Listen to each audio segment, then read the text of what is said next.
நான் இப்ப சொல்லக்கூடிய இந்த மகா மந்திரம் எல்லா வெற்றிக்கும், எல்லா தோஷங்களை நிவர்த்தி பண்ணவும், எத்தனை ஜென்மத்தில் ஏற்பட்ட பாதிப்புகளை கர்மாவை போக்கக்கூடியதும், எல்லா செய்வினைகள் பிறச்சிருந்து நீக்கக்கூடியது, சகல வெற்றியை தரக்கூடிய அகத்தியரின் மகாமந்திரம். இதை நீங்க ஒரு நாளைக்கு காலையில 11 தடவை, இரவுல 11 தடவை தொடர்ச்சியாக செய்துகிட்டே வர வேண்டும். உங்க உடம்புல அகத்தியரை நினைச்சுக்கிட்டு சொல்லலாம், அல்லது வெள்ள ஒளியை நினைச்சுக்கிட்டு சொல்லலாம், அல்லது வெள்ள ஒளியை நினைச்சுக்கிட்டு அதுக்குள்ள அகத்தியரை நினைச்சுக்கிட்டு சொல்லலாம், சும்மாவும் சொல்லலாம். இது எப்படி சொல்லணும்னா, ஓம் ஸ்ரீம் ஓம் சர்க்குரு பதமே சாப பாவ விமோச்சன ரோக அகங்கார துரு விமோச்சன சர்வ தேவ சகல சித்த ஒளி ரூபம் சதுர்யுக சர்க்குருவே அகத்திய கிரந்த கருத்தாயே போற்றி. மீண்டும் சொல்கிறேன்.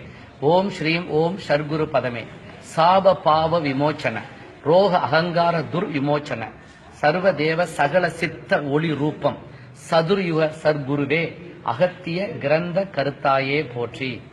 ஓம் ஸ்ரீ ஓம் சர்க்குரு பதமே சாப பாவ விமோச்சன ரோக அகங்கார துர் விமோச்சன சர்வ தேவ சகல சித்த ஒளி ரூபம் சதுர்யுக சர்க்குருவே அகத்திய கிரந்த கருத்தாயே போற்றி. அகத்திய கிரந்த கருத்தாயே போற்றி.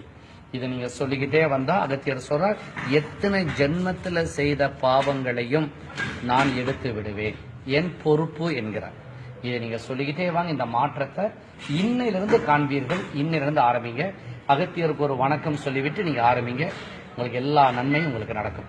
சத்தியம்.